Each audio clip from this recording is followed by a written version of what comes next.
really fucking mad, so he'd leave me alone. And but then when I came out with my shit in my bag, and he was like, "Hey, excuse me, man." And I was like, "What's up?" And he was like, "I just wanted to know, like, could you possibly spare me some money to get a cab?" He says, "Could you possibly spare me some money?" And I said, "Well, what do you want it for?" And he says, "I'm trying to get me a cab." And I said, I said, "To call the cab." And he's like, "I don't have a phone." I said, "Go inside and use it." He said, "I don't have a phone. I have to go inside and use their phone." I said, "Then go inside and use their phone and find out how much the cab's going to cost." So he goes in there, he uses the cell phone, he comes back out, and he said that the cab was going to cost $20. So I was like, "Just tell the cab," because he had the phone he had the phone in his hand, you know? And I was like, "Just tell the cab driver, forget it. I'll give you a ride." So I'm sitting here like getting myself all hyped up to try to like let this dude know not to fuck with me, but in the same token, not to make him feel unsafe. So he came back out. And he seemed like he was in a better mood. And he said, "Well, the lady here at the gas station, like, she knows me, this, that, and the other. So, you know, I'm just gonna." He's like, "I just need to get $6." He said, "I just need to get $6 to do this, that, and the other." And I was like, "Okay, well, you know, I can't remember if he asked me if I had it, and I said I didn't or whatever. But I drove halfway down the street, and I was like, man, fuck." So I turned back around, and he was in the gas station talking on the phone from the gas station to whoever he was talking to. And I walked back in, and I gave him $5, a $5 bill and $1 and change. And he gave me a hug.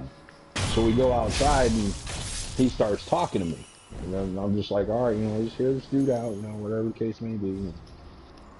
And I was telling him, you know, I was like, you know, I said, just be careful, all right? And, you know, when either you're getting a cab ride or you're asking people for money. I said, because a lot of these people, you know, when you go around asking for money and shit, they get mad. You know, one of these people is likely to go upside your fucking head.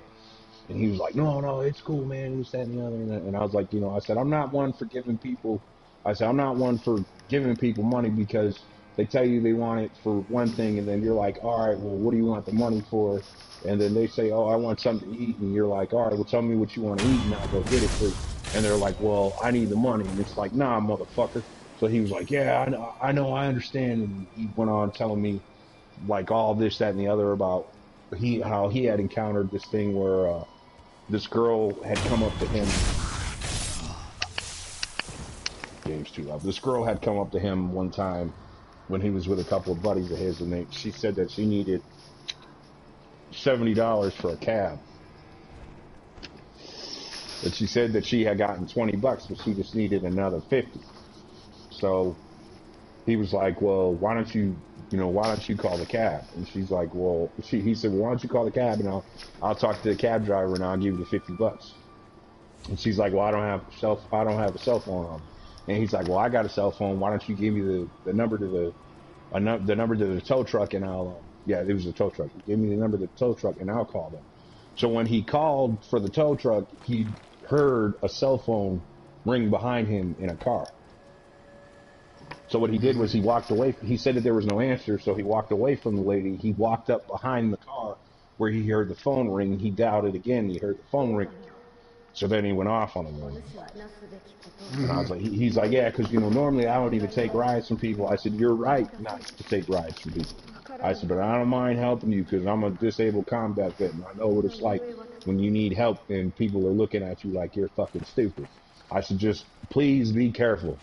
All right. I said, I don't know your story. I don't know if you're on the street or not. I said, just please be careful. And he was like, I will. And he gave me another hug, and he was like, hey, thanks a lot, man. You know, it really means a lot to me. I was like, it's all right. Just, you know, just make sure you're using it for what you said you're going to use it for. And I left, and I felt good. You know, I felt good about myself. But I know I can't do shit like that all the time because I'm the type of person I'll do shit like that all the time. I know I can't. Yeah.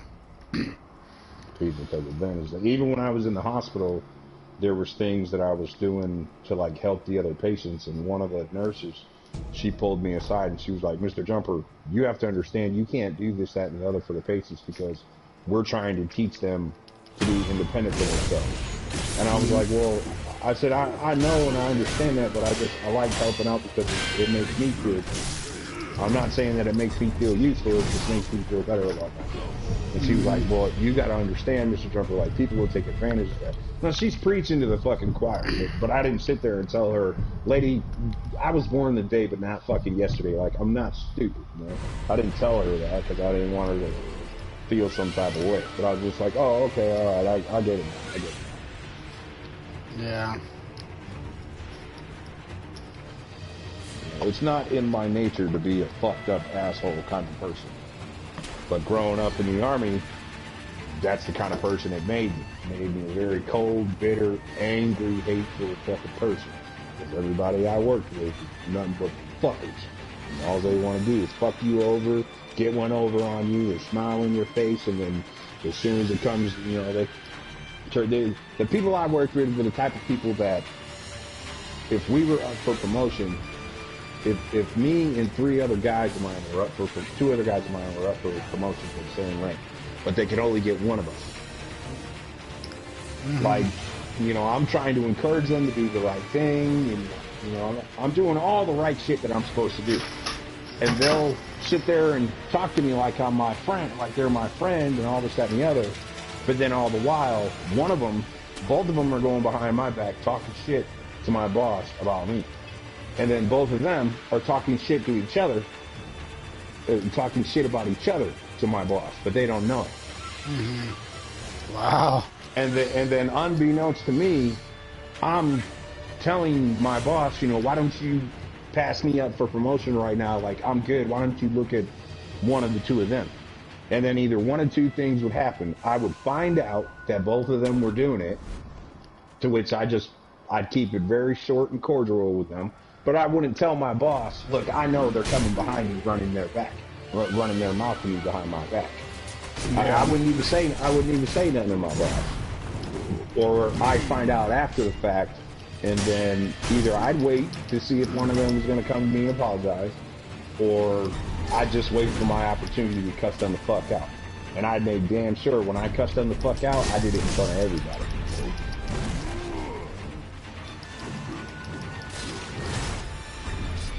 That's like we were having an equal opportunity meeting one time in the dining facility, and there was this E5.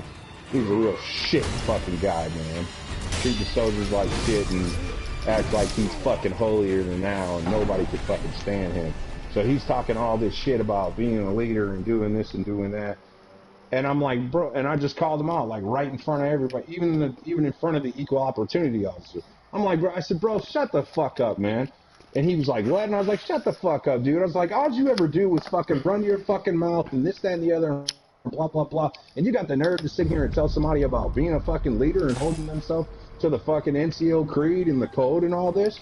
And the master sergeant, who was the EO rep, she was like, Sergeant Jumper, you need this. I said, no, man, fuck this guy, man.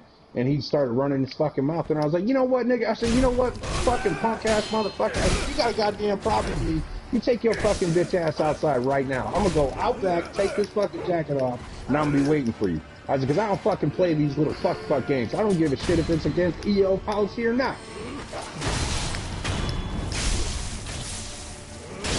And like, as I'm doing that, as I'm cussing him out, all the lower enlisted are like fucking cheering me on and egging me on and shit. Yeah, it might have been the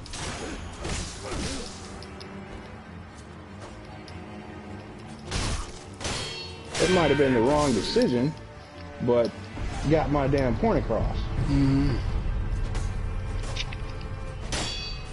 Oh, hang on, I gotta go help somebody. We'll get fucking robbed.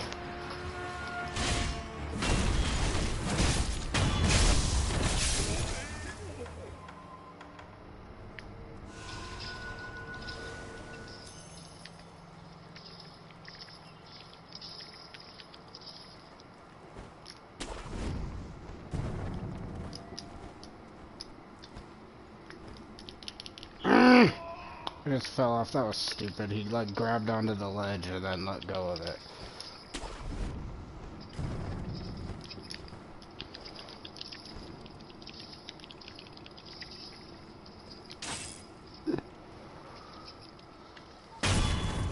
Where the hell is this motherfucker at? I forgot I was playing online. I thought I was playing story mode. But yeah, man, that asshole really fucking pissed me off. I don't blame you.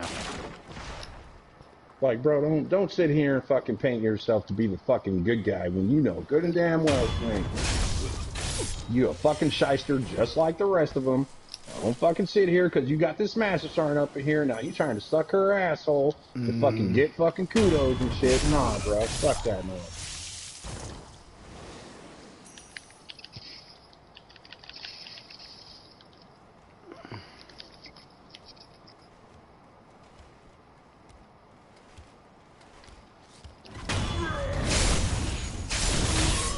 Come on, Hoss, let's go.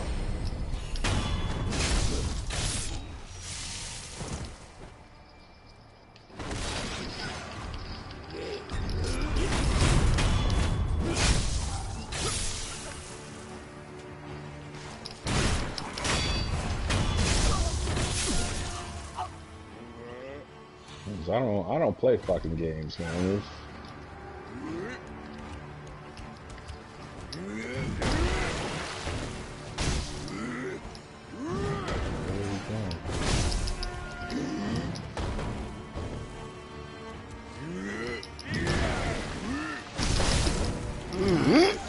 Jesus!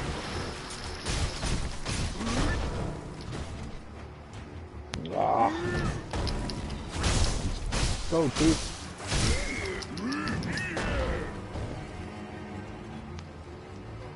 It's just in the military, man. I'll say in the army. I don't know about how the rest of them treat them. In the army, people will just quick to fucking step on you to get what the fuck they want. Man, that's a damn shame.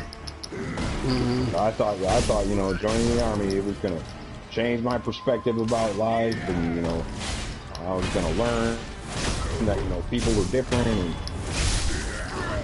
you know,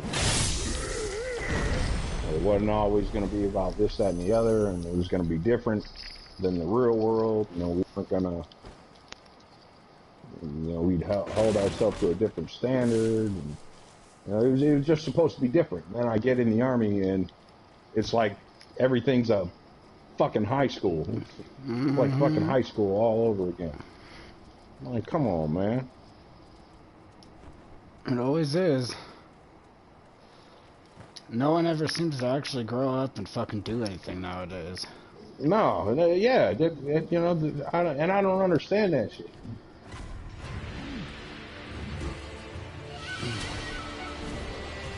That's why I don't like, even though I'm getting ready to go back to Connecticut to go help my mother, that's why I don't like going home. Because everybody thinks I'm the same motherfucker from high school just because they are.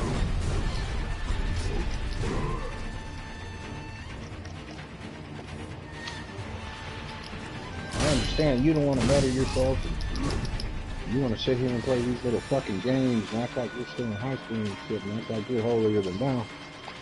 You're holier than thou, and then all of a sudden somebody calls you out on your bullshit, and all of a sudden I'm the motherfucker. I'm the one being a motherfucker. No. Sorry, Chief. You need to wake the fuck up and have a cup. You need to wake the fuck up and have a cup, and you need to grow the fuck up. That's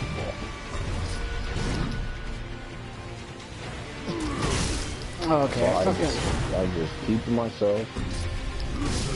I got my few friends like you and Tino and a couple of friends of mine from back in Connecticut that I keep in touch with. A couple of army buddies of mine that are real good guys that I keep in touch with. They know nonsense people like me. I just mind my own fucking business. I don't try to fuck with nobody. All I want to do is just make sure the people that I hold near and dear know that I love them, and they know that I'm here for them if anything ever comes up, and you know, take care of my kids and be there for my parents. Yeah. That's all I want to do.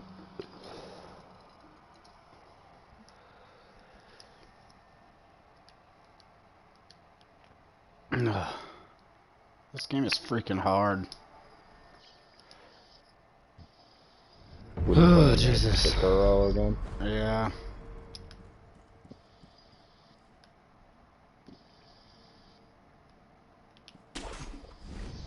I'm about ready to go fishing for some smallmouth bass. I might have to go and get Tino here. Hang on. What up? Hello? Hello? What up? What are you doing? Were you sleeping? No. Oh. I was if you want to chill. I just got off. You need a ride? Yeah, well, I was on a walk. Either I was in the water, or it didn't matter to me. It's kind of a long walk. It's fucking cold out here. It's not really cold. It's nice for me right now. Well, if you need a ride, I can give you a ride. Oh, you don't want to hang out? No, I mean, I do. Oh, yeah, I need a ride. Jordan's not word. Alright, dude. Alright, I'll see you in a minute then. Alright. Oh, fuck! Alright, later, later.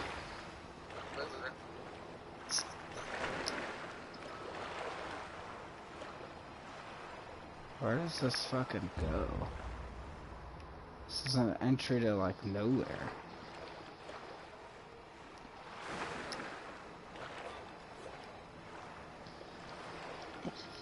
You fixing to go pick him up?